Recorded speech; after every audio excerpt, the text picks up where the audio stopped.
You ready to sing? Let's do it. Dude, welcome. I have been wanting to get you on for a long time. So everyone, this is my boy Zach Stevens, Zachary Stevens, Zachariah, Zach the Mac. I don't know what other names you go by.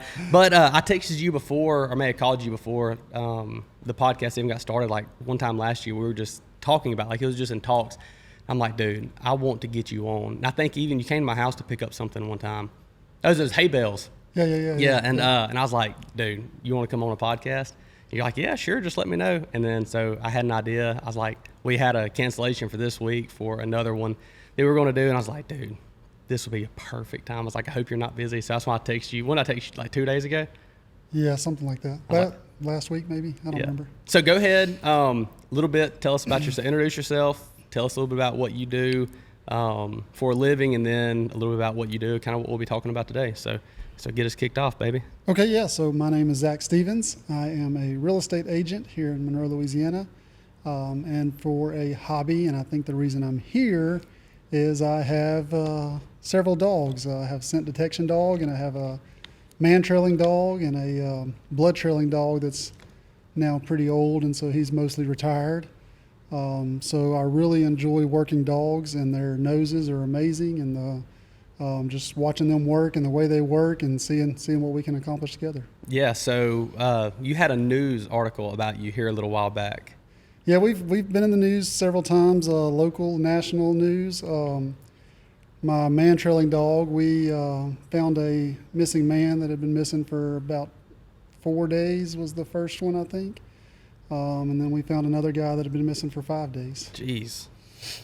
So you go to New Orleans, you go to the football games. Are we allowed to talk about that? Yeah. Okay. So I have a scent detection dog. I have a Belgian Malinois that is a explosive detection dog, and so we search for explosive devices. Yeah. So what got you into this? Back in a previous life, I was a police officer, and so I was around some canines, and I really enjoyed them. And after I left, a friend of mine had a litter of Belgian Malinois puppies, and I really wanted one, so I got one, and started talking to people about training it. And the guy I sent to train, he said, "Hey, you really need to put him in explosive detection. He's got great drive. He'd be great." I said, I'm not a police officer anymore. I don't have any need for a detection dog. And he said, if you get him trained, he said, I'll put you to work. And so we did, and he did, and now we work events at the Superdome and different places around the state. That's awesome. And so you get called out. You live here in West Monroe, and so you get called out just local stuff, or when people are missing, or because that's a bigger part of what you do when it comes to the scent dogs. Correct? Is like going and finding people who are missing, even like kids that have wandered off or whatever, people that are lost. Like, is that kind of the main thing that you do? Right. Yeah. So I also, with my bloodhound that does man trailing, we go all over the state. So we have been called several places on all corners of our state. After we found the man that had been missing for 4 days, he was an elderly man that had dementia. Yeah. And so the state police, kind of after that, our Department of Public Safety that handles the Amber Alerts and Silver Alerts, they contacted us and asked if we'd be available to go on other searches for them with elderly people or kids that have wandered off. And, we said absolutely. And so now they send us all over. Yeah, that's the man that you found that was out there for like 4 days. That was summertime too, wasn't it? That was the first week of August, and it was 300 degrees. Yeah. It felt like. That's the one you said, like, was he in water? Did y'all find him in water? So that was a different man. Okay. The guy here was here in Calhoun, and he had been missing for 4 days, and he actually wasn't that far from his house. He just went a long way and made a big circle.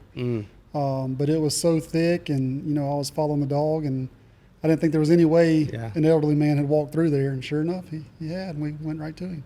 How long once you got there, and was it Ruby? That was Ruby, yes. So once you got there with Ruby, Ruby's a bloodhound? Ruby's a bloodhound, yeah, yes. But she looks like a black and tan though, doesn't she? She's very small, and she is black and tan colored, yes. Yeah. So your bloodhound Ruby, once you got there on the scene, how long did it take before she picked the scent up?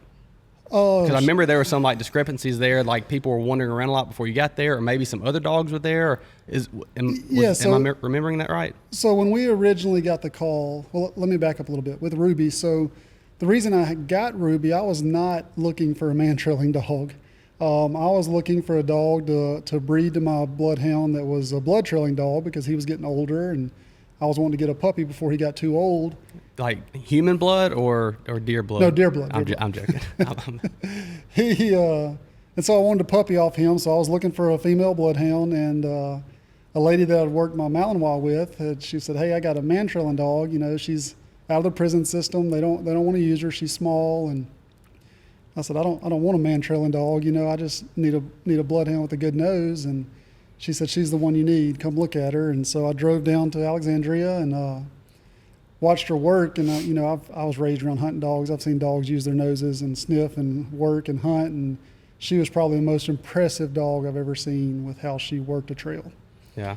So I was like, "Yep, I want her." And so I got her, and I'd actually only had her about, I can't remember, a month and a half, maybe 2 months max.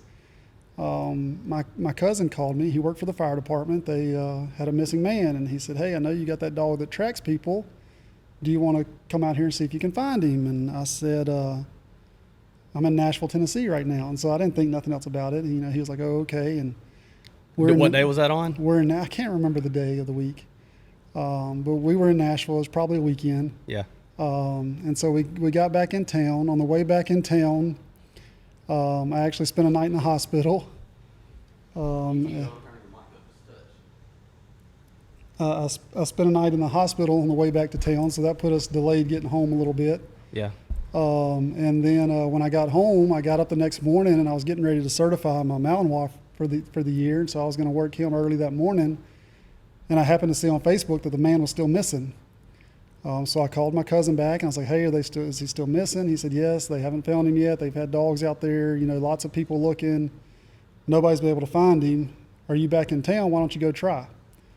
I said, "Okay, I think I'll do that." So I switched gears and loaded Ruby up. And up to this point, the only people we had searched for, quote unquote, were my kids. They'd go out in the woods and hide. Or like me and you go into to Forsyth Park. Yeah. That was way after this, though. That was okay. That was after this point. And so they would find my kids in the woods behind the house and stuff like that. And so I was like, "Okay, we'll go try this, legit search out and see what happens." And so we went and we got there, and I talked to the man's wife. She was at home, and she said, "I think he just left in a car. But God told me last night that he's bringing him home today. So he's going to be back today. I'm not worried about it. Whoever he left with, they're going to bring him back today." And I said, "Okay, do you mind if we search?" And she said, "No, absolutely, go ahead." And she brought me his house shoes to let Ruby smell. And so I presented the house shoes to Ruby and walked to the front steps of the house, and Ruby took off immediately. And she was in scent, is what we say, and you could just tell by her body language that she knew she was going somewhere. Yeah. And so we get to the end of the driveway, and it's probably 50 yards long, and she turns left on the road. And the lady there was like, "No, he went to the right. He always walks back to the right. We focused all of our search to the right." His wife was the one that told you this? Yeah. Okay.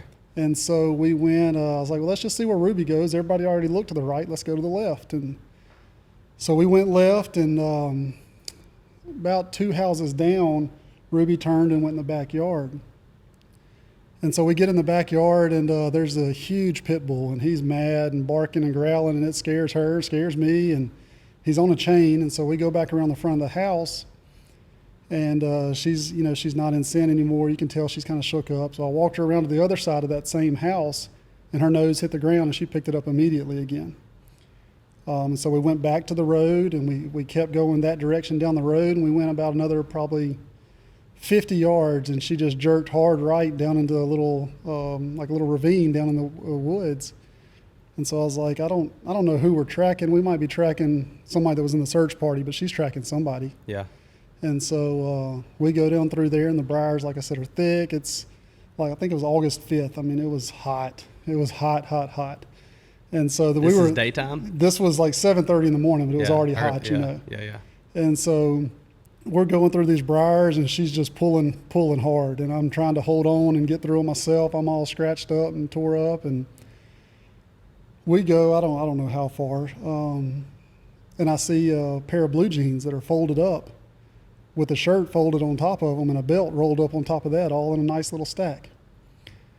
And, you know, I was like, somebody just put these here. Like, these aren't, these are intentionally placed here. Like, these weren't dropped, these, you know. Right. And so I call my cousin who was on the search with the fire department, and he said, oh, he was wearing pajamas, black pajamas with a flannel shirt. And I was like, well, that's not these clothes here, so maybe this isn't the guy we're searching for. And so she there's definitely a scent pool there. So somebody had spent some time there, and we worked it out and started got a direction of travel again. And she kind of went, and it wasn't 50 yards away. The man was laying there saying, hey, help me. And so those were his clothes? Those were his clothes. He was laying there in his underwear. He had built him a little bed up off the ground, and he was laying on it. Wow, 4 days. So four days. I mean, with the very utmost respect, he is already out of it a little bit, I'm assuming, just from dementia and his current mental state. But how was he 4 days in the freaking summer out there? He was in much better shape than I would have been, I can tell you that. Wow. So we got a ambulance on the phone. I don't remember, it might have been Acadian then, and they were like, we're coming to you, don't let him move. And he was like, oh, he was hearing it because, you know, it was all on radio. And he was like, oh, no, I'm fine. And he I'm not going anywhere. No, he stood up, and he was like, let's go. Where's the way out of here? And we're like, no, lay back down. And so we got him to lay down, and the only thing he asked for was some water and some ice cream. What flavor to get? So we didn't have ice cream in the woods with us. Dang, Zach, you're supposed to go out there prepared. We had some water for him, but more firefighters got there, and the ambulance got there, and it took longer to get him out of the woods than it did to find him in the woods, probably. So how far was he from his house? He was probably less than 200 yards from his house, but he had made, I think Ruby's collar showed she traveled a little over a mile to get there. Just zigzagging? No, just a big circle. Like, he walked down the road and made a big, and he knew where he was at, and he knew who owned the woods he was in. He just didn't know how to get out of them. So he got turned around, and he told me he was looking for his dog, and his wife had said his dog had died like a year before that. So oh, man, that's sad. He thought he was looking for his dog. That's sad. So we got back to the road, and the man that owned the pit bull came outside, and he was like, hey, you know, I saw you go back there.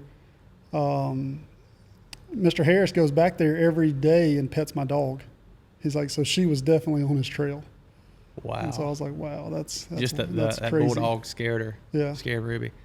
Dude, what did you feel when you saw the clothes? Let me say this: when you saw the clothes, what was the feeling you got when you saw the clothes? Man, so when I saw the clothes, first thought was excitement. Like, you know, we're on something. These weren't, you know, the hunter didn't drop these off a 4-wheeler or some of the loggers because it had been thinned. And I was like, you know, somebody didn't set these here. These have been here recently, like intentionally placed. Intentionally, because they were clean. And so I was like, they hadn't been out in the weather. It had rained a few days before that. So I was like, somebody put these here. Like, I don't know who we're trailing, but we're trailing somebody. Was there any doubt though that you had? Because like, I'm just thinking if that was me, like I feel like I'm watching like NCIS or something, like being here talking to you. Like I feel like it's one of those like crazy episodes like that. But I would think that when I walked up and I would see that, I would be excited, but I would instantly go to doubting the situation. And I'd be like, man, these clothes are perfectly folded here. Maybe one of the other firefighters, maybe somebody found it. Maybe the wife came out here when nobody else was around. She had his clothes and folded them there and left them for him maybe. Like that's kind of where I would think. Was there any doubt that you had? I had a lot of doubt. I didn't have any of those thoughts. My thought was somebody is out here in these woods and I don't know who it is and they don't know I'm behind them. Yeah. So when you walked up and you saw him, what'd you think? I mean, I would just want to cry of excitement. Yeah, I mean, I pretty much did. And, you know, Ruby, every time we found somebody, is my kids. And so she just loves on them and licks on them and all that. And so she did the same with him. That's and it made his day. You know, he was hugging her and I was like, you know, you're squeezing her a little tight, like go a little bit. And she was just eating it up. She laid beside him until some help got there to get him out. So it was pretty impressive to see. So once you got him out, I'm assuming they took him to the hospital, got some him to the fluids hospital, in him, all that kind of stuff. So from the time you found him, how soon did he get to see his wife? Oh, as soon as we got back to the road, she was there waiting. She knew, Like an hour or we had two, if found them. that? Oh, yeah, not that long. Yeah. 45 minutes maybe. What was her reactions? She was very happy. She actually ran up to me first, and she was like, God told me he was bringing him home, but I didn't think a man with a dog was going to bring him. And then she went and saw him and rode to the hospital to be with him. So, dude, it was pretty wild. I can't even imagine something like that. Yeah. I was shocked. Like I said, I didn't get into that to experience that, and that's your first find. Yeah. What do you call it? A find. A yeah. find. And like I said, I'd had her less than 2 months. Like I don't remember the exact How old was time, she at the time? I don't remember if you told me. She was she had just turned 2. Yeah, so I knew she was young. So she's what, 3, 4 now? No, that was 2020. She's 6. She'll be 6 this year. Oh wow. Yeah. That's COVID days, baby. Yeah. Dang. Were you wearing your mask? I was not. You should have briar protection. So when we went to Nashville, everything was closed. So we just kind of enjoyed ourselves. What did you go to Nashville for? We just went on a little trip, just with Pamela and I. Nice.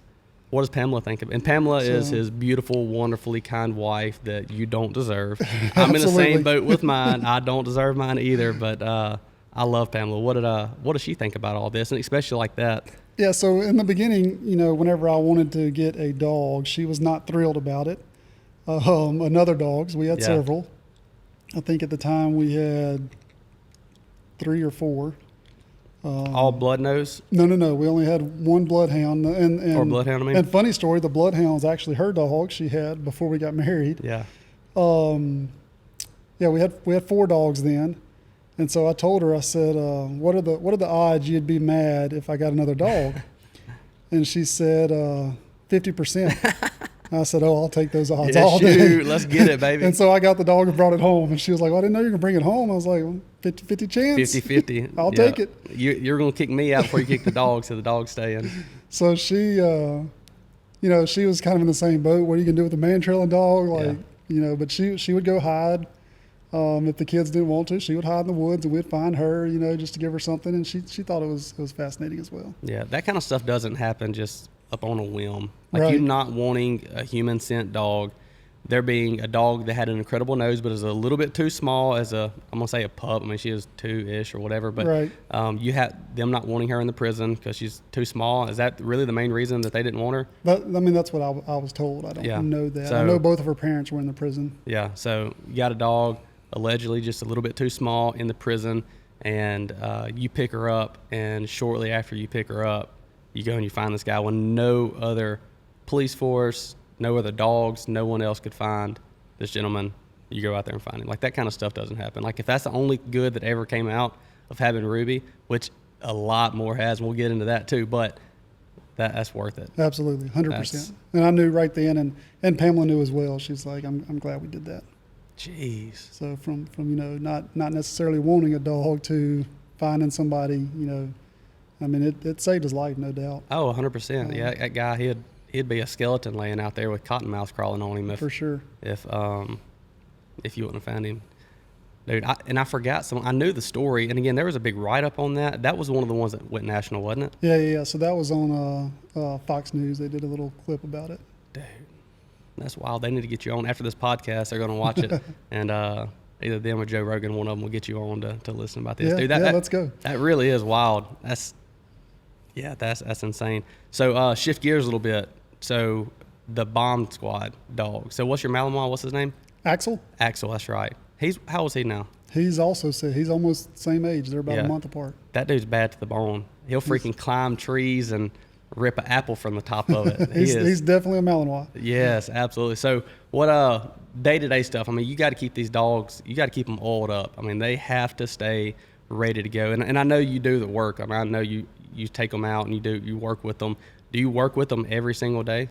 Not every day, but we do try to work them often. Yeah. So what does it look like for Axel versus Ruby? Both of them, they have jobs and objectives to do, but it's kind of like talking about, like, Beans, my bird dog, that's the logo. But still, you got a German short hair.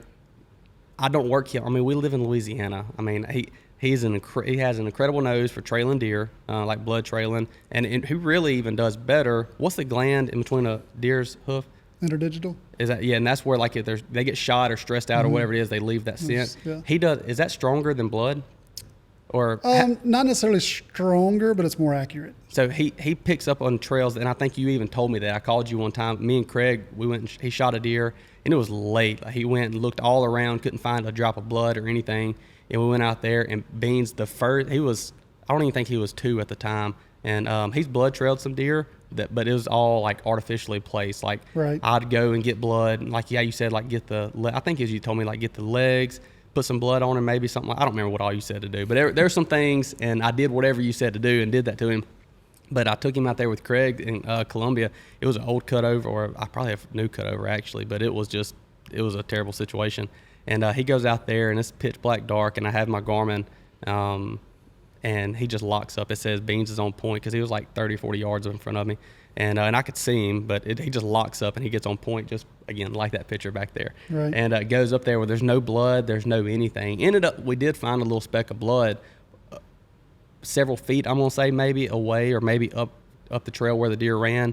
But when he locked up, it's like he was pointing a bug or something down there. And that's the only thing I could think that was that maybe some of that absolutely. sin or something like that. But anyhow, so what does it look like on your daily training or your when you do train with a bomb squad dog versus a blood trailing dog versus a like a human scent dog? Is it? Yeah, so it's all very similar. It's all basically a game of hide and seek. They're all trying to find something that you're hiding. Yeah. And so to make things a little difficult, sometimes we'll have other people hide it and we won't know where they're at. It's called a double blind, where the dog doesn't know where it's at and the handler doesn't know where it's at. And so we're strictly working as a team. And there's other times where, it's called a single blind, where the dog doesn't know, but I know. And so if the dog gets off or is wrong, I can correct it. Yeah. We don't do a whole lot of single blind anymore, especially with Ruby. She's pretty accurate. And so usually we'll, let her work it out, and she does good.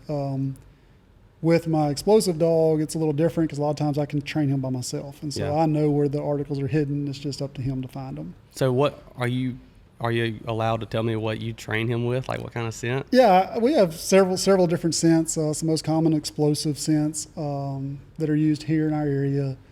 Black powder that you get at, sporting goods store, just like you use an old muzzleloader. Yeah. Ammonium nitrate is a big one, which is just fertilizer. You can get it at any feed store. Yeah. Those are 2 of our biggest. We have some det cord scents and stuff Some like what? that. Det cord. Det cord? Mm-hmm. What is That's that? like an explosive cord charge that okay. used in the military mostly. Okay. And then you can get artificial scents to train them with too that smell like all of these You're things. not going out there with C4 or anything No. like that. Being careful. He will find C4, but I do not have any in my possession. What's no. the wildest thing you've ever found with him? We have some tannerite.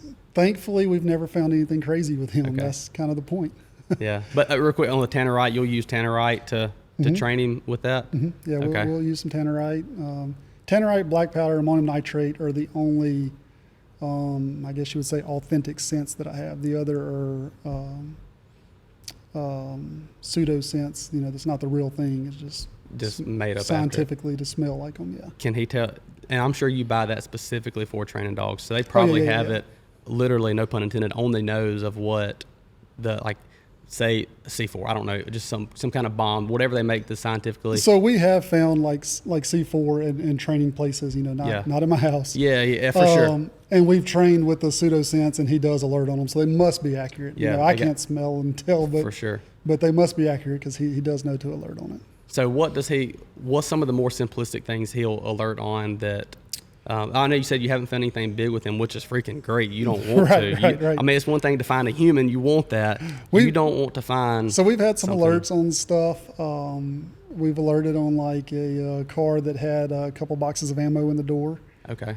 So he'll pick up on ammo. He can, yes. It's got a lot of it, has smokeless powder.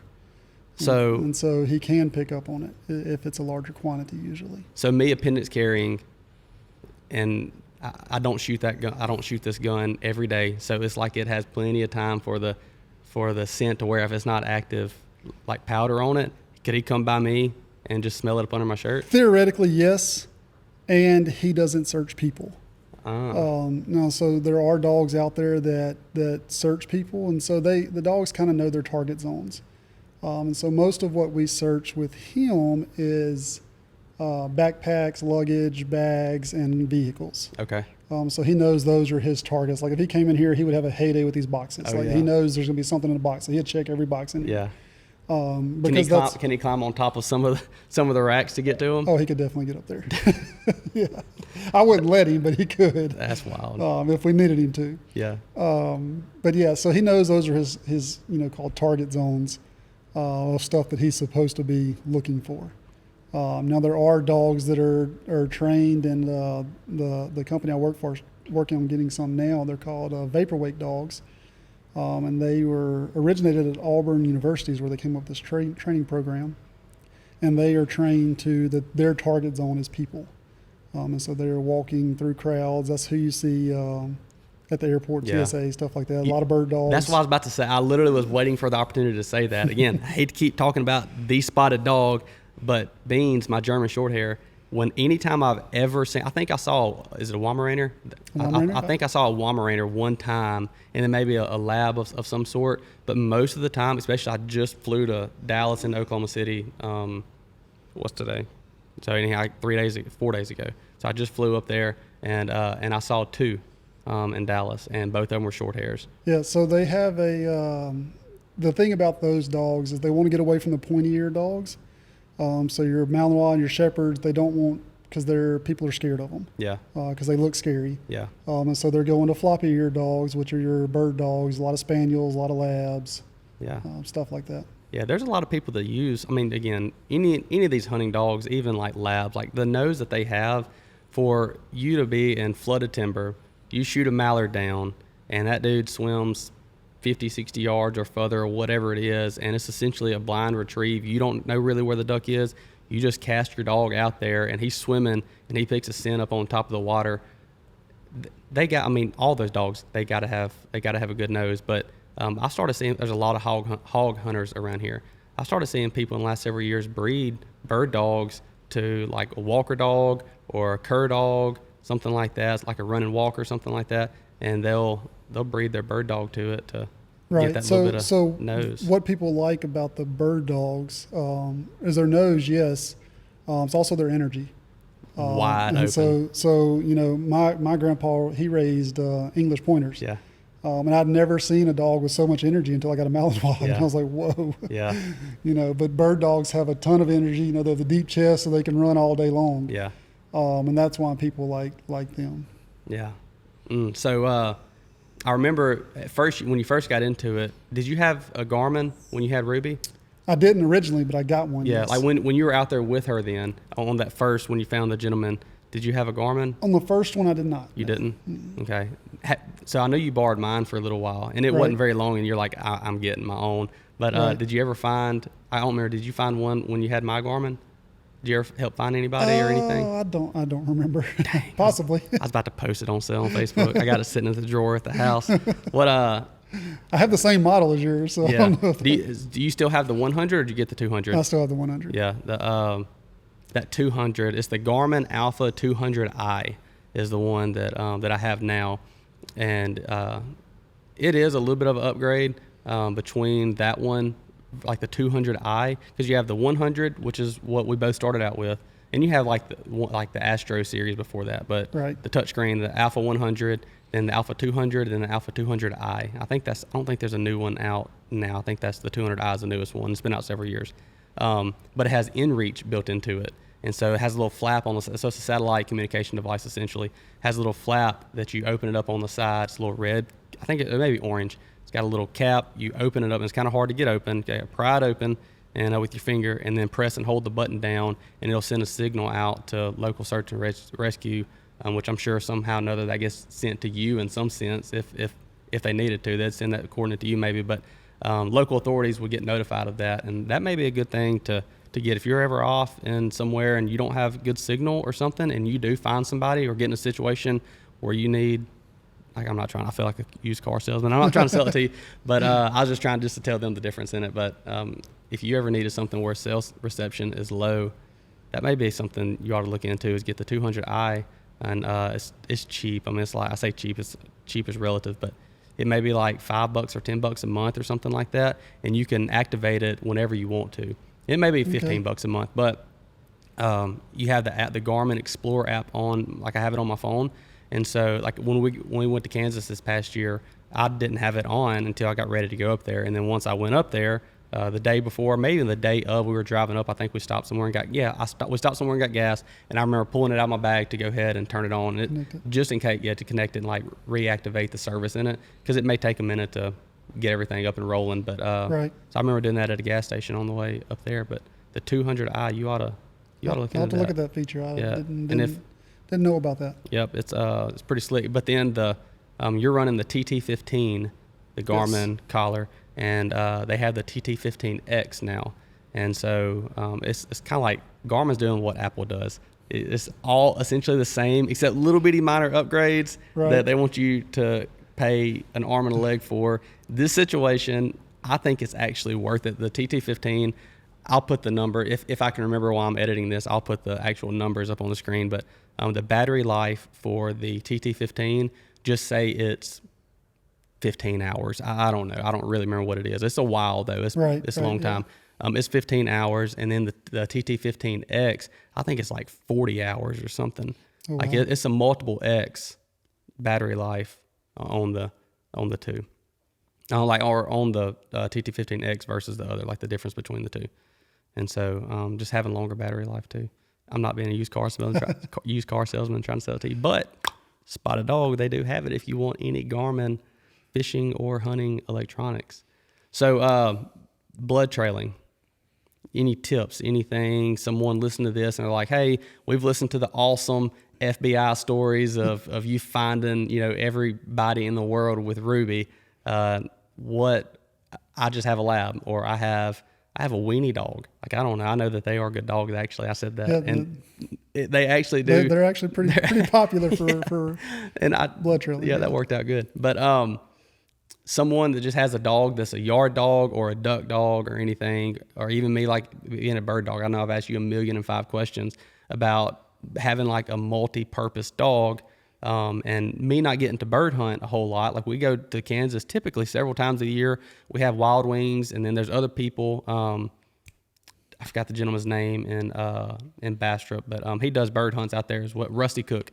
He raises quail and does bird hunts. So we'll go and we'll buy some and put them out. So I'm always working my dog, but I don't get to bird hunt a ton, and so I want to duck hunt with him, which I do, and he's an incredible retriever and loves to swim, and he's just a very joyful dog. But he'll bird hunt, he'll duck hunt, so he'll flush. Now he'll point pheasants, quail, chucker, all that kind of stuff, grouse, all that. He'll blood trail a deer, he'll retrieve a duck. I try not to let him chase rabbits. I'll buzz him, hit him with that vibrate if he tries to do that. But someone looking to start their young or old dog, is there any tips or anything that you can say for blood trailing deer? Yeah, I would say to me the most important thing is you got to have a dog that has drive. And like Beans, I know he has drive to do stuff. He not only wants a job, to do something, he wants to make you happy. Right. And so as long as you can communicate what you want, the dog's gonna work to accomplish that. Yeah. And so that's the first step. If your dog doesn't want to get out and hunt, you're not gonna make him. They have to have some desire. Now, most labs do have that desire. Right. Some a lot more than others. There's working lines of labs where, they're bred for generations. And so they come, know when they have a job and that's what they're going to do. Yeah. And then it's just a matter of teaching them what you want them to do. Most dogs, especially bloodhounds, which is what I have, and Malinois, they have the drive. They have the natural instinct to find something and to hunt. It's called a hunt drive. They have that natural instinct. You just have to teach them what you want them to hunt. Yeah. And so like Ruby, like she's trained to find people. People ask me all the time, can she come find my dog? My dog ran off, or can she find a deer? No, she won't. And it's because, could I train her to do that? 100%. But I don't want to be out looking for a missing child and she get on a deer trail and start tracking a deer. Yeah, that would not be good. Or same thing with the dog. We don't track pets. If anybody around this area wants to track pets, you can make a fortune, because I'm always getting calls for people. My dog ran away. Can your dog come find them? Hey, that would be a tough thing. I mean, how many times have you heard, man, I got a cur dog. He's always outside. He never leaves the yard, and he's gone. He left a day or two ago. We've hog hunted with dogs, and them son of guns getting after something. I'm talking about in a blink of an eye, literally what feels like, not in a blink of an eye, literally, but what feels like a matter of seconds. They're 2 miles up there, and you're losing GPS signal on them, and you're like, how in the world did they get there? They strike up on that hog and get there that quick. And so I can't imagine trying to find a dog with another dog. Yeah, people do it. You don't typically look for dogs like that. You're looking for, somebody's chihuahua in their neighborhood that ran away or ran out in the woods. Okay. Or, that's the people calling, wanting to know. There's a person in West Monroe, they have toy poodles, and they call so often because one of their dogs will run off in the woods, and they'll want to know, do you have somebody that can find them? I'm like, no, I'm sorry. But if somebody were to do that, and there are people in other areas that find pets with a dog. Wow. Typically, it's not going to be a long-winded dog. It's going to be a house dog that gets outside and can't handle the heat, and they're not going far.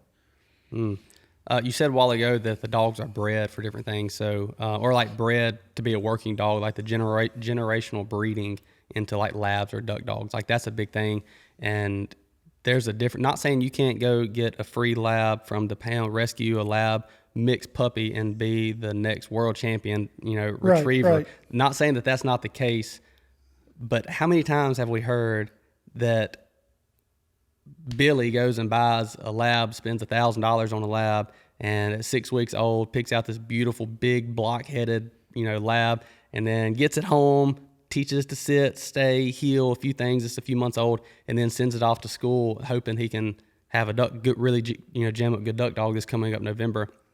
And the trainer calls like a month or two in. He's like, "Look, I'll keep training if you want me to, but just be blunt, you're wasting your money. The dog just doesn't have it." Do you run into that kind of stuff with your blood dogs and even just all dogs in general? How do you combat that, or do you? Like, is there? Yeah. So I mean, you're playing the odds. You can absolutely go get a great dog from the pound or a rescue and have a great dog. And you can have a litter from some great dogs and have, a couple puppies that aren't cut out. Yeah. To do the work that you want them to do. But your odds are much better when they have the bloodline. So, if you have a litter of 9 puppies, from working parents, working grandparents, the chance that they'll be, the high drive working dogs, you might get 6 or 8 out of the litter of 9. Yeah, that are jam up. That are good. And, you can go somebody's couch potato dog, bred to their neighbor's couch potato dog. They might have a litter of 9 and might have 2 or 3 good ones in it. Yeah. And the rest are just going to be, pets. And there's nothing wrong with that. Right. A lot of people want their lab to be calm and not have that high drive, and so be a good pet. Yeah.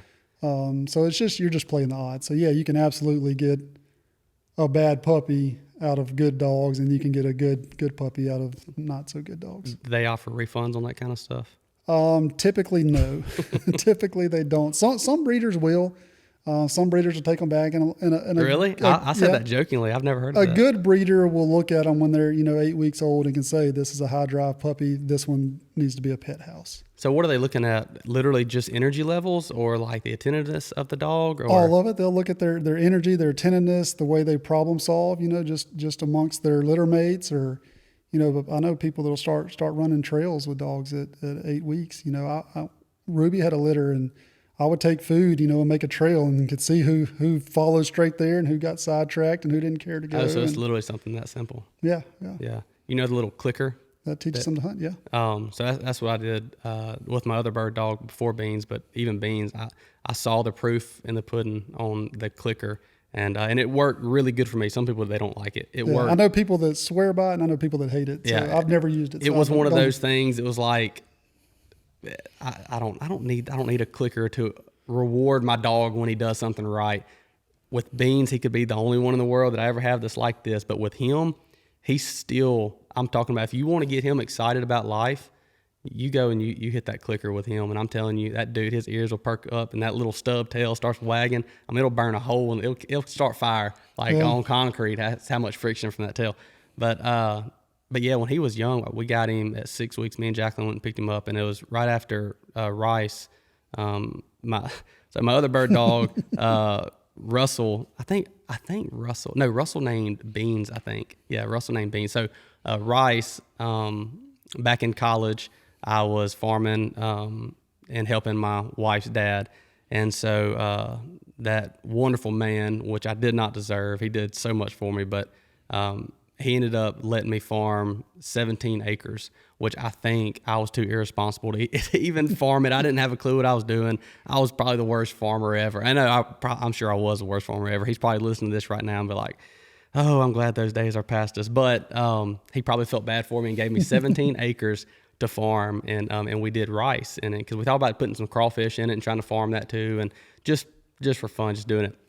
But I had 17 acres of rice, and he's always taking me up to Kansas to hunt, and so he had a place he leased up there in Kingman, Kansas, and I think the gentleman's name was Jim, and he took me up there. Well, he raised, I don't think he raised quail. I know he raised pheasants, but he may have had quail too.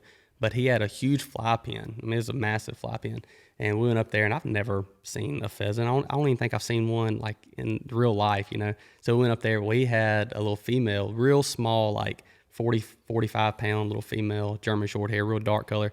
And we went out there and got to hunt with her. And I'm like, dude, I think I love turkey hunting or bow hunting or duck hunting. This is the most addicting thing ever. And the gentleman told me, he's like, wait till you get a dog. And I remember him saying that. And so that was that winter. That following summer, if I'm not mistaken, that was like 2012, I think. 2013 is when that was, somewhere around there maybe. And then within the next year or two, that's when I was farming, helping him some, and then I farmed that 17 acres, or he farmed, and we got that 17 acres, and I remember making a little bit of money off of it, and probably irresponsible with most of it, but the best thing that I did is I found some breeders, I think in Gulfport, Mississippi, and they raised them for duck dogs, and I was like, well, that's mostly what I do, but I want to bird hunt some too, and I was like, I just want a multi-purpose dog that I can do a little bit of everything.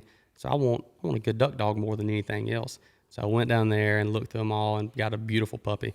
Skip ahead, he was like 3 or 4 years old. Do you remember this? Mm-hmm. Yeah, so skipped ahead like 3 or 4 years old. We were actually up in Kansas. It was like -6 degrees or something like that. And we went and we were smashing the pheasants and quail. Like it was stupid, the amount of birds we were killing. And woke up the next morning and went to get him out of his kennel, and he was just dead. And so anyhow, it sucked. It was a very, very tough time. But anyhow, that was Rice. Well, then I was like, you know, when you have a dog that dies, you're like, I'm never getting a dog again. Right. Like, I'm never going through this. Like, I'm screw loving a dog. All I'm going to do is end up being hurt. I'm not doing it.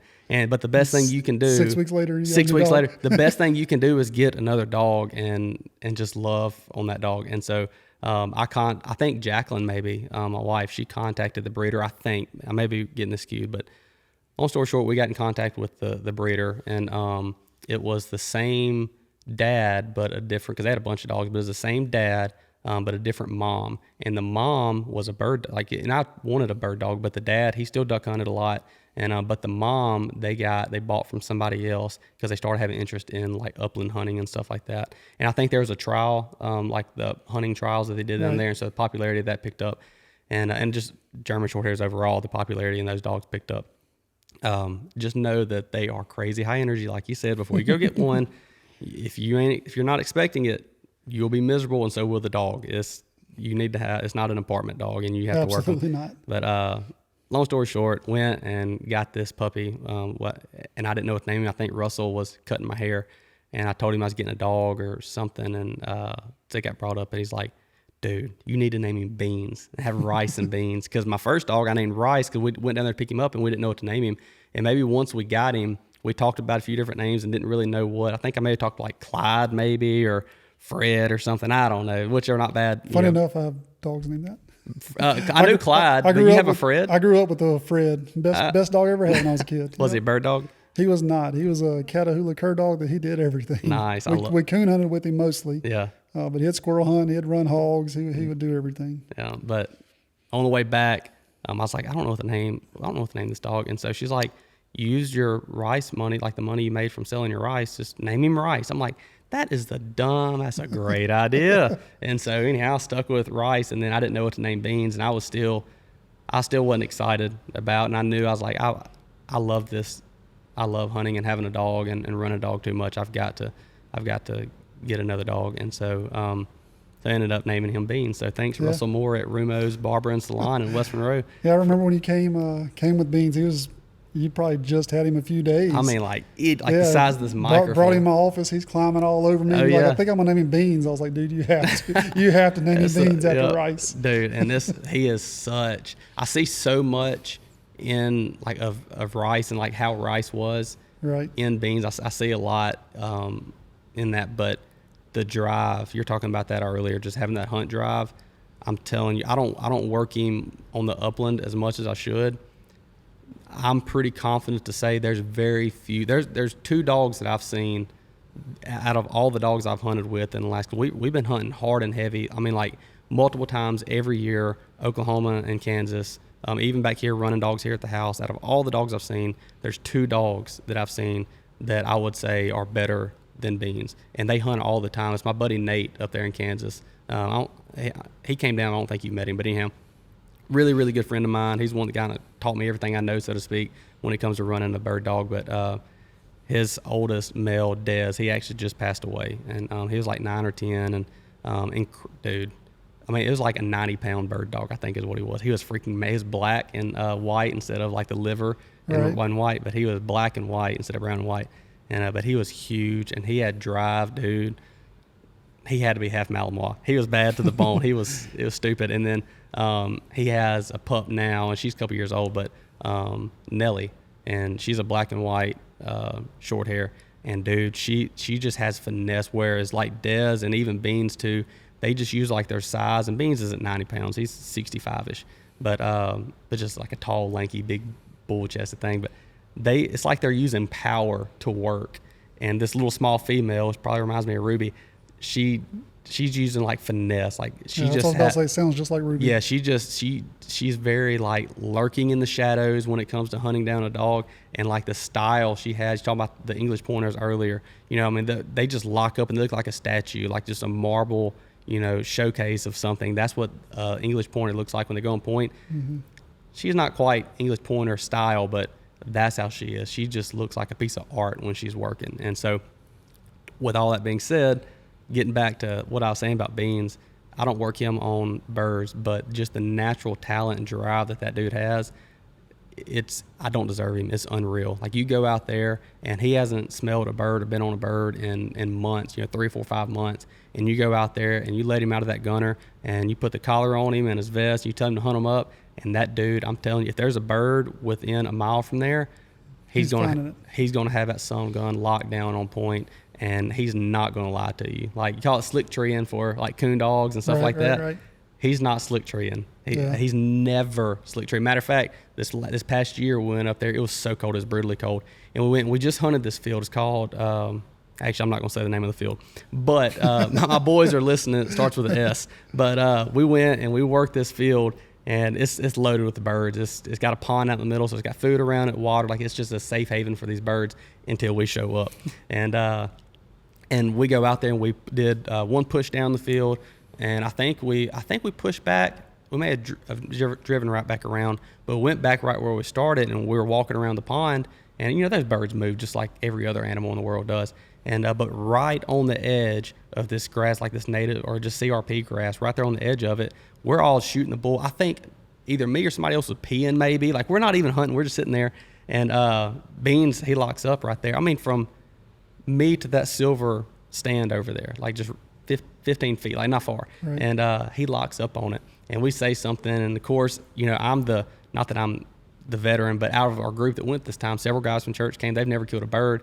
And so I go over there and just to look and see, not thinking anything about it. The first rooster of the trip, I walk over there, Beans is locked up, don't see anything, and I just go to kick through the grass just to see, a rooster with a 1.5 mile long sprig flushes out of there, and I smoke him, and everybody else is like, you knew it was going to happen. You knew. I was like, dude, I just figured he's just pointing maybe a dead bird or something like that. No, it was a live one, but he doesn't lie. Yeah. He's solid. But I'll tell you this, one thing I've learned working dogs, and like I said, if you enjoy hunting, get a good dog. It'll totally change your view on hunting altogether. Yeah. A good dog will. But one thing I've learned is never say never with your dog. Yeah. As soon as you say, it's just like a kid. My kid will never do that. They're going to go nevering like you ain't never nevered before. He's going to start slick treeing or whatever you call it. Well, it's not even in my vocabulary, but whatever you call the bird dog equivalent of slick treeing, Right. he's going to start doing it the whole time now, and he's just going to be that couch potato that just snuggles up with us. No, he won't go that extreme, but he may point and you might not find a bird every now and then. Yeah. If he does, he's earned it. He's still young. He's still a pup, but Right. still he's 4 now. Yeah, he'll be 5. Wow, that's wild. So yeah, he'll be 5 and Ruby will be 6 this summer. It's hard to Yeah. believe. Yeah, 06, 07, 21. Yeah, so he'll be 5. Born in 19. Hold up, no. Yes. Yep. So yeah, he's I was thinking of Vaughn for a second. I got Vaughn's birthday mixed up with Beans's. Yeah, 06, 27, 19. That's Beans's. So yeah, he'll be 5. That's Ruby was born the 27th and 18. Oh really? Yeah, because Axel was the 20th. Nice. In June? Both June. Nice.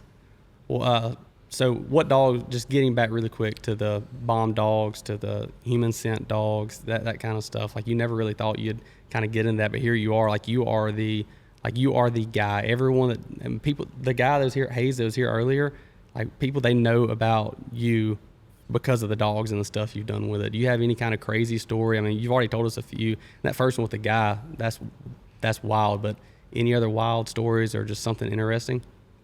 So we had one in South Louisiana.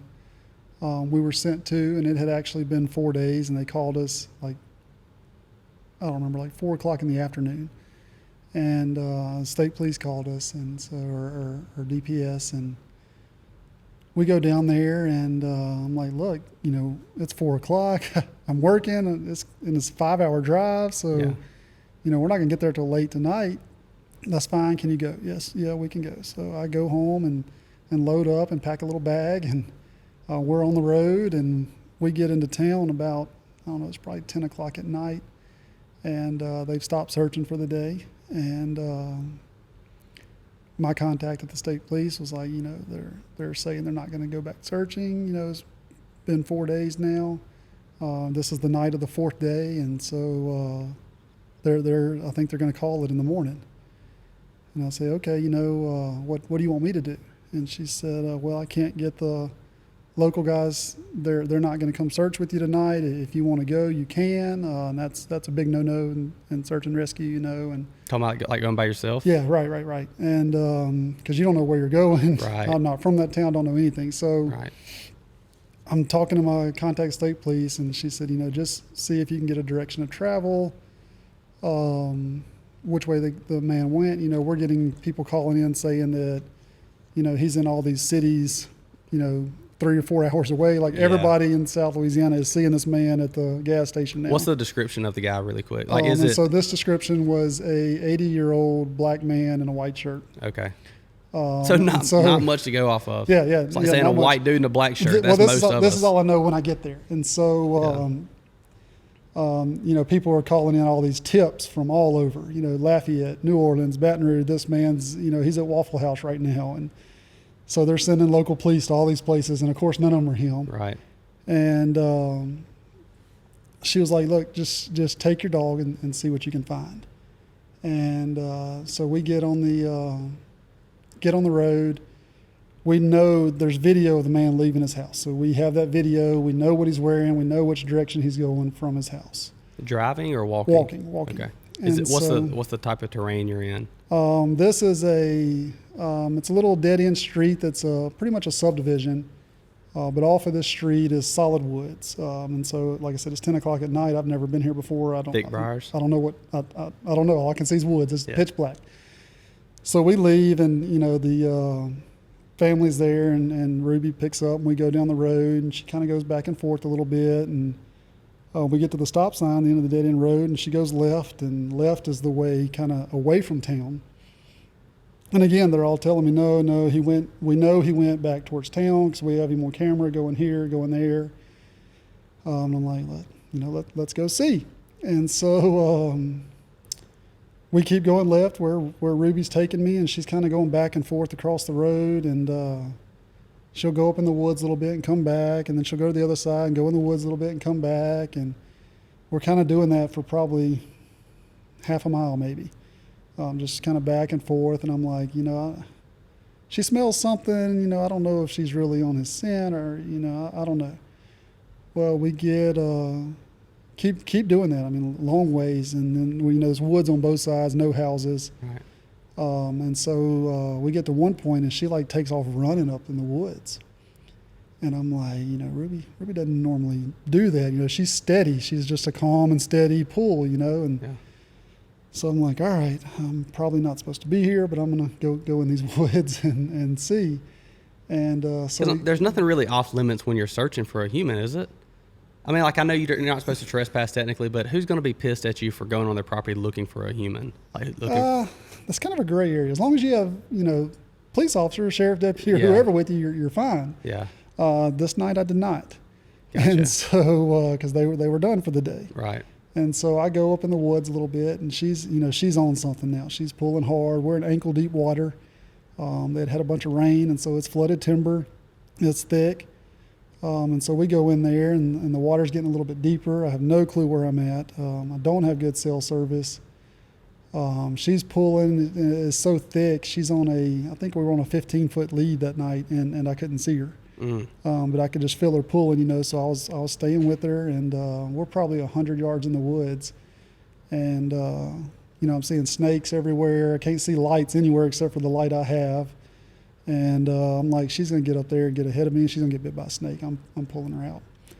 And so I start pulling her out, and she just starts barking and losing her mind. And Ruby never barks. I've never had her bark. I'd had her for, I don't know, a year or two at this point on this search.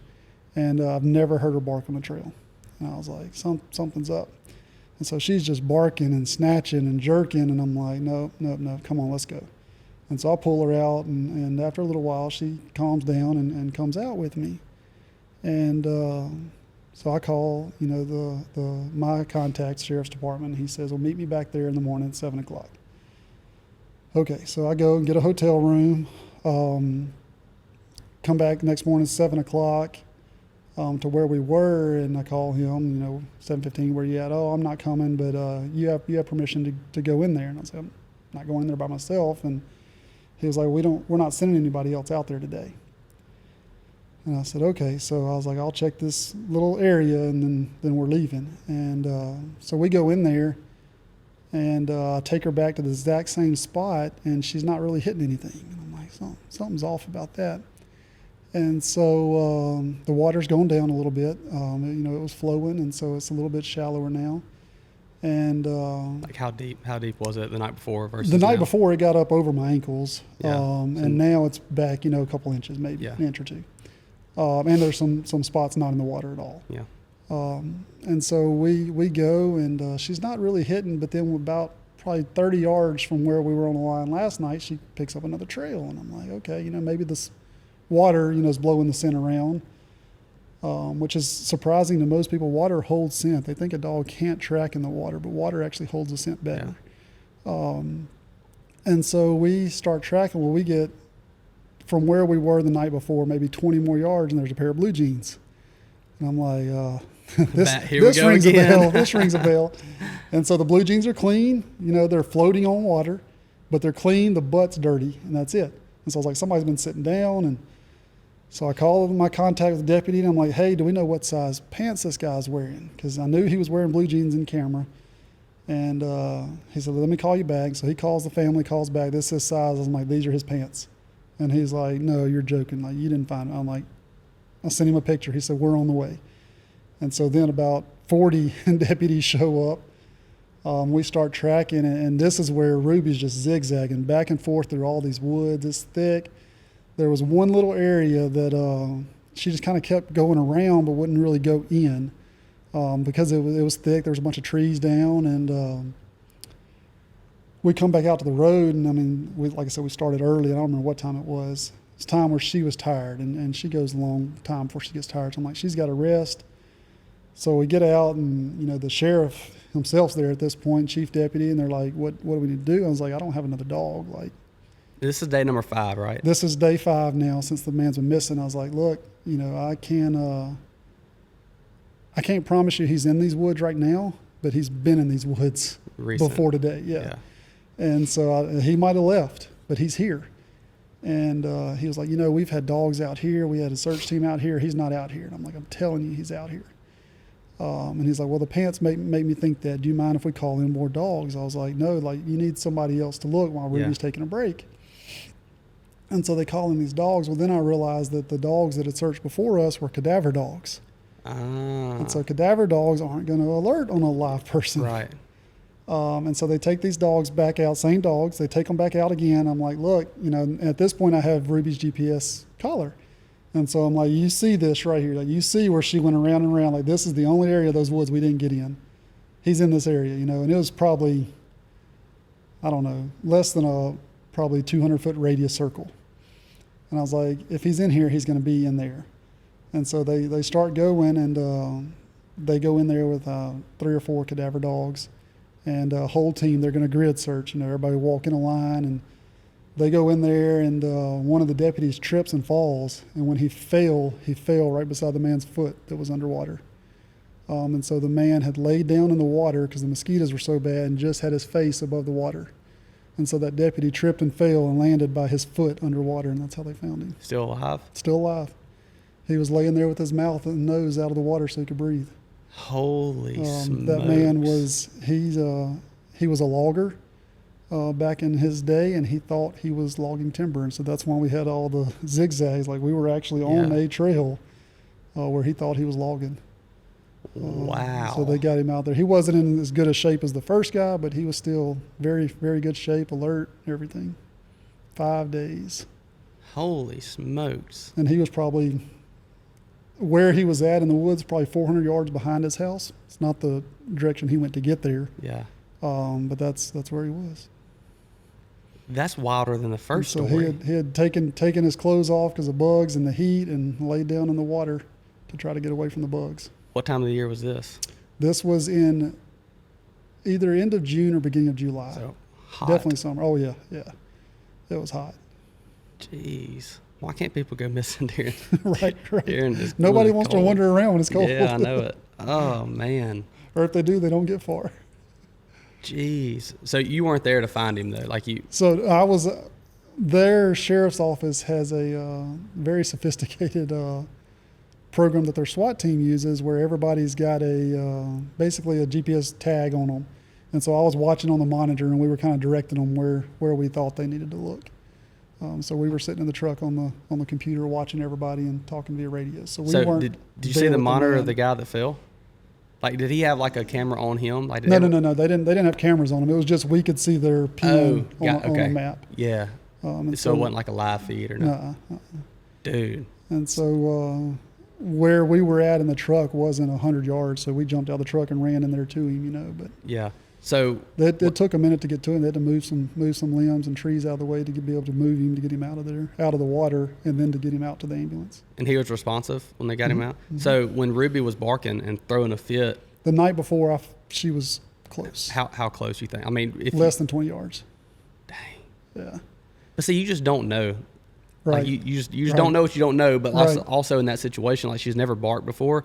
Like, did you, in that moment, when she was barking, were you doubting yourself at all? Like, something's got to be up. Do I pull out, or what do I do? Yeah, so I was doubting myself 100%. I was doubting her. Yeah. Like I said, it's, late at night. We're in these woods down South Louisiana where I've never been before. I don't know anybody down here. Like, yeah. What is she barking at? Is there a snake up there? Is it deer, coyote? What is it? Like, deep down in your gut, did you think it was the dude? No, not at all. Really? Never crossed my mind. Dude, everyone listen to the story. We're on our edge, biting our fingernails off. We're like, that's the freaking guy. He's there. Absolutely. Looking back, 100%. But in the woods that night, no. It was no shot. I did not think that. I thought, we've been tracking a rabbit up through here, and she's about to catch it like that. And I know she's never done that before. Yeah. But that's the, thoughts going through your mind. I'm trying to look out for me getting bit by snakes, her getting bit by snakes. Yeah. Plus, you don't want to be there. Right. Like, you never want to. I didn't want to be there by myself. Yeah, like, you don't want to be there. You don't want to be in that situation. You don't want to be there by yourself. I didn't want to get like a little farther in the woods to where I didn't know my way out. Right. And Need like a pack of bright eyes that you could like put on the tree. Right. Well, I mean, you have your GPS that you can get out, and so that's. But so what? yeah, so we went back and looked at Ruby's GPS from the night before, and it was about 20 yards from where he was at. That's got to be a good feeling, though. Oh, Like, I mean, even you you being on the monitor, like being back, letting her rest, you resting. Finding a man, absolutely. Yeah. Especially when they're still alive. That back to the same thing. If it wasn't for you not trying to blow smoke up your skirt or make your head swell more than what it is already, but it's there's two older guys that would not be here with us today if it wasn't for you and Ruby. Absolutely. All over, just overwhelmed with picking up a small dog that got kicked out of our prison because looking for a blood trailing dog. looking for a freaking blood trailing dog. Looking for a puppy, and so yeah. Dude. And I do have a puppy off of Ruby, so I did get that. It wasn't off my dog. He wasn't interested. He was already too old though. But I'll yeah. Dang. I don't even know where to go with that after that last one. I hope y'all found this interesting. It's like I said it before, it's like I just got through watching an episode of, I don't know, some other like FBI movie or like, Criminal Minds or something like that. Yeah. Is what. It was wild. Jeez. Well, I think that's a good place to wrap it up. We're not topping that story. we are not even coming close to top that story. Dude, thank you for coming on. Yeah, thanks for having me. I knew we would have a good time. And I told you, I was like, you nervous? You're like, just a little bit. Like, and I forgot to tell you it would be on camera too. You're like, I should have wore some jeans. Like, dude, you're fine. Yeah, definitely didn't know it'd be on camera. Yeah, no, I forgot to tell him. Again, when I told y'all earlier that it happened quick, I was like, man, the other person, we didn't get something changed with their schedule. We weren't able to shoot this week. And so I'm glad, I'm ready for them to come on. I'm glad that this worked out and you came on. That's some wild stuff, bro. It is. So what's real quick before we go, how often do you go out? I mean, clearly you don't want people to get lost or anything, but even as your bomb stuff, like how often are you doing stuff now with any of your dogs? So with the bomb dog, the people I work for, they have a contract with the Superdome, so we do a lot of events at the Superdome, concerts, football games, all that. So we, especially during the fall, during football season, we stay pretty busy. With Ruby, it's just whenever we get called. We may get 3 calls in a week, and we may not get a call for 6 months. When's the last time you got a call out for her? Well, like I said, my partner got called out last night. I had foot surgery, so I've been out for a while just getting back in it. But he got called out last night here locally, so, we... And they found the little girl. They did. Yeah, nice. Yeah. And you said she was like 2. Right. That's crazy. Well, I'm glad that they found her. Most of our calls are for small children or older people. Yeah. What do you want to tell people? Maybe not so much the dementia side of it, because I don't know what you can do to a grown man that lives by himself or with his wife or whatever for something like that. But for like kids, are there any tips or anything that you've picked up that you implement in your household to make sure that your kids don't do something like that? Or not really, but the biggest thing is when you get lost, stay put. If somebody's searching for you, of course, and that's hard to do. Because you don't know. Because you don't know. But if you keep walking, it just makes it harder for everybody. Yeah. But once you realize you're lost, you can stay put. It's a lot easier to find you. If mosquitoes are bad, find some water and lay down in it. I don't know that I give you that advice, but it worked. It worked for that gentleman. It worked for him. That's some wild stuff. But it's there's companies out there that'll let you, for people with dementia, family members. They have I forget what they're called now, but basically it's like a vacuum sealing scent kit. And so you can keep the person's scent in a vacuum seal. So if the dog gets there, they have you can open it up and legit scent article. That's our hardest thing. And that was tough on the search last night, was getting a scent article from the missing person that's not contaminated by family or friends or other people or whatever. That's usually the hardest part. And so you want the dog to know exactly which scent they're tracking. Everybody smells a little different to a dog. And so you got to have the right person's scent to find them. There's a lot more to this stuff than you think. It's not Oh, yeah. simply letting them out of a gunner kennel and Yeah, letting them you run don't- out you through a don't- field. You don't just flushing turn them birds. loose and watch them on GPS. Yeah, no, that's what we do with hunting dogs. Not Right. exactly, but I mean that's more so Right, what we right. do with hunting dogs versus the other. Wow. Right. Well, the thing with the man trailing dog is there's human scent everywhere. Yeah. And if people are missing 9 times out of 10, they're not the only person that lives in the house or in the neighborhood that walks the streets. And so the dog has to find the right person, and that's the tough part. Well, dude, thank you for coming on. Yeah, thanks for having I me. appreciate it. We'll absolutely have to do this again. Yeah, let's so do it. next time you get some good stories, I'll know it. But I'm not trying to like hope people get lost so you'll come and tell us a good story. But I don't want to hear the bad ones, but the good ones of y'all finding people and saving people's lives, man. I forgot some of those details. Yeah. I knew I asked about the guy in the water, but I couldn't remember. I mean, it's been a little while. I just couldn't remember that one. Yeah. So that's crazy. All right. She was right there the night before, and I stopped her. So it's wild. Like I said, you just don't know what you don't know. Being in a situation like that, everyone else would have done the same thing. It's like watching the movie and the monsters, Right. You know where he's at, but the person it's doesn't. like the monster's in the house with you. And I'm getting freaked out. I don't watch scary movies, and because I'm out there walking with no flashlights in the wood at night, like climbing up a tree, that kind of stuff. But the monster's in the house with you in the scary movie, and you're like, just leave. There's a door. Walk out of the house. He's not going to be there. Or the monster, he's in the closet. Don't look in the closet or whatever. And then they do. But outside looking in, it's easy for me to say, like, Zach, why didn't you just let her go? Like, or not let her go, but why didn't you just keep searching? If she freaked out, she's never freaked out before.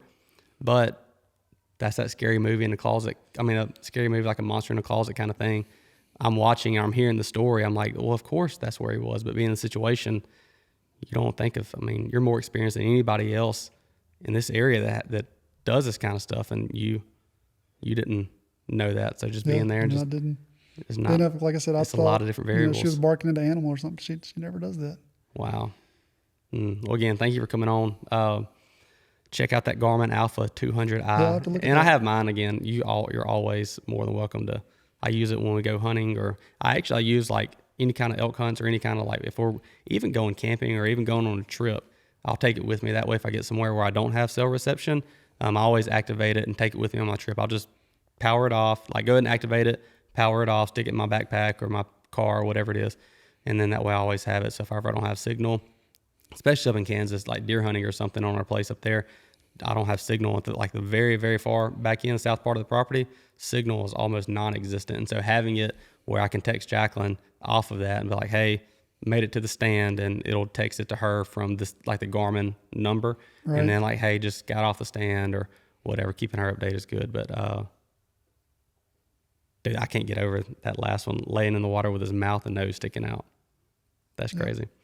All right, guys. Well, this was definitely a different episode than what we've done before. Usually we're talking about live scope or fishing or hunting. We just did the one with Jordan Summit at Struck Commander. We got some awesome guests. They're not going to top this. I can promise you I enjoyed this a lot, but we have some really good guests coming. It's all outdoor hunting and fishing and archery related, but this was a little bit different, but I'm glad we did it. This is wild. This is cool. All right, guys, thank you so much for listening. SpottedDogSportingGoods.com, free shipping of orders over $99. And the custom Mossy Oak Bottomland turtle boxes, they may, by the time this episode airs, they may be out of them. I don't know, but they did get some. They said they were only going to be able to get like maybe 8 or 10, and they called them. They sold those almost instantly. And they called and said, like, hey, we've got to get some more. Is there any way that you can get us a couple more? And like, we have a few more left that we'll sell. And they shipped it to them. And so I'm not sure if they've done another batch on those, but the original, like, limited edition, they didn't have many, and Spotted Dog snagged the last couple. So SpottedDogSportingGoods.com, that is over $99. So you can get it shipped, that turtle box shipped to you for free. And any other, the Garmin accessories we talked about, they have dog training stuff. At Spotted Dog, the Garmin Alpha 100, 200. I don't know if they still make the 100, probably the 200. But in the Garmin dog training and tracking products, along with Sport Dog and other things, they have those. Even Garmin watches, they have that stuff as well. So anything that you need, hit them up. So, all right, let's get out of here. I'm getting kind of hungry. We went an hour and 15-ish minutes, I think. Good. Yeah, this is perfect timing. So awesome. Sweet. Appreciate you, Zach. Yes, sir. All Thank right. you. Bye, everybody. Bye-bye.